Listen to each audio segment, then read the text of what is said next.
Serve করে নিচ্ছি।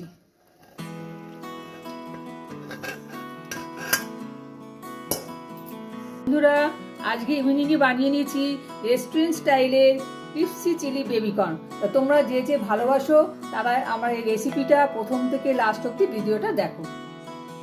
তা চলো ঝটপট দেখি কিভাবে বানাতে হবে। তাহলে চলো দেখে নেওয়া যাক কি কি উপকরণ লাগছে। আর প্রথমে লাগছে baby corn, green capsicum, red bell pepper, yellow bell pepper, আর লাগছে স্প্রিং অনিয়ন, আদা কুচি, রসুন কুচি, tomato sauce, red chilli sauce, লাগছে মধু, আদা পেস্ট, রসুন পেস্ট, কর্নফ্লাওয়ার, আজিনামোটো, নুন, সাদা মরিচ, কালো মরিচের গুঁড়ো, সাদা রোস্টেড তিল, আর লাগছে রিফাইন্ড অয়েল। আমি ব্যবহার করছি প্রফেশনাল টমেটো কেচাপ। তোমরা কিষানেরও ইউজ করতে পারো বা অন্য কোনো ব্র্যান্ডেরও ইউজ করতে পারো। আমি ইউজ করছি পান্ডা কোম্পানির ওয়েস্টার সস।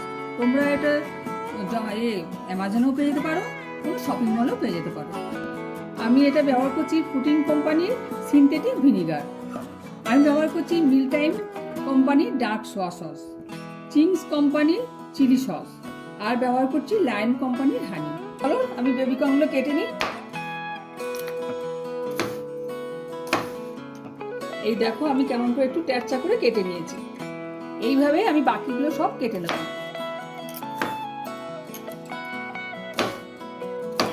তাহলে আমার সব বেবিকর্নগুলো কাটা হয়ে গেল। আমি এবার নুন জলের মধ্যে বেবিকর্নটা একটু ভাপিয়ে নেব। আমি জলের মধ্যে বেবিকর্নগুলো দিয়ে দিলাম। আমি এবার চাপাটা দিয়ে এটা ভাপাতে দিয়ে দিলাম। আবার বেবিকর্নটা ভাপানো হয়ে গেছে, এটা আমি এবার জলটা ছেড়ে দেবো। আমি এটা কাঁচের বোলের মধ্যে ভাপানো বেবিকর্নগুলো নিয়ে নিলাম।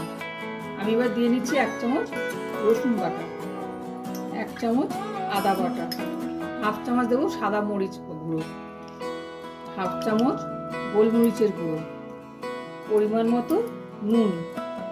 আমি একটুখানি লঙ্কার গুঁড়ো দিয়ে দিচ্ছি, তোমরা চাইলে নাও দিতে পারো, আমি একটু ঝালের জন্য দিচ্ছি। এবার এটা আমি ভালো করে মিশিয়ে নেব। এবার আমি পরিমাণ মতো কর্নফ্লাওয়ার ছড়িয়ে দেব। এবার এটা আমি মিশিয়ে নিচ্ছি কোটিং এর জন্য।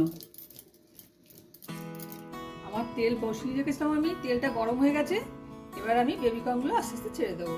এবার আমি বেবিকর্নগুলো ছেড়ে দিলাম। বেবিকর্নগুলো আমি এবার আস্তে আস্তে ছেড়ে দিচ্ছি।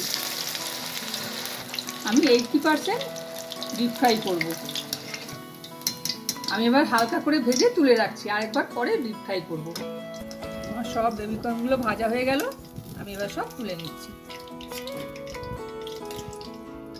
পরে আরেকবার আমি ডিপ ফ্রাই করব। তাহলে চলো রান্নাটা কমপ্লিট করে নিই। তার আগে চাইনিজ ওভটাকে গরম করে নিতে হবে ভালো করে। দিয়ে দেবো পরিমাণ মতো তেল। এবার দিয়ে দিচ্ছি 1 চামচ আদা কুচি, 1 চামচ রসুন কুচি। আমার এটা ভাজা হয়ে গেছে। এবার আমি দিয়ে দিচ্ছি রেড চিলি সস।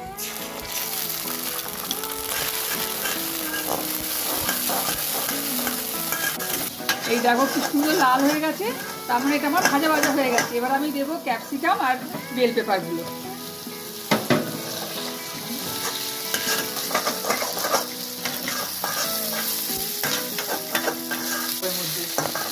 দিয়ে দিচ্ছি টমেটো সস।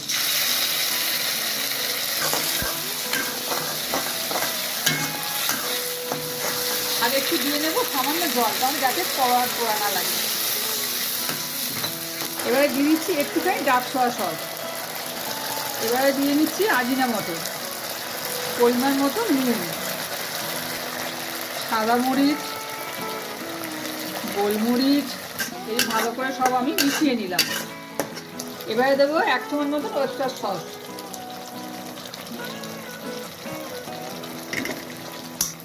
আর একটু দিয়ে দিচ্ছি ভিনিগার।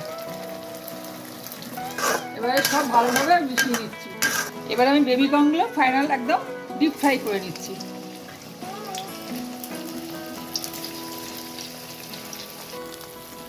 ফাইনাল একদম ডিপ ফ্রাই হয়ে গেছে। এবার আমি সসের মধ্যে ট্রান্সফার করে দিচ্ছি।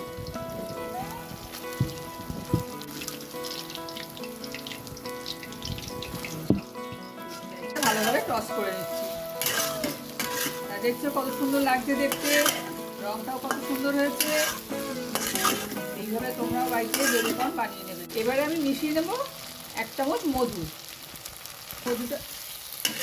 মধুটাকে ভালোভাবে মিশিয়ে দিচ্ছি। এবারে ছড়িয়ে দেবো একটুখানি স্প্রিং অনিয়ন।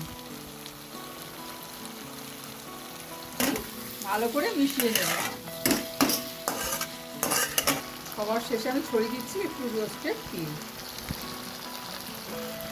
রেস্টুরেন্ট স্টাইলের কি সুন্দর হয়েছে দেখতে। বন্ধুরা, আমার রেডি হয়ে গেল রেস্টুরেন্ট স্টাইলের ক্রিস্পি চিলি বেবিকর্ন। তোমাদের যদি রেসিপিটা ভালো লাগে তাহলে আমাকে লাইক করো, শেয়ার করো, কমেন্ট করো।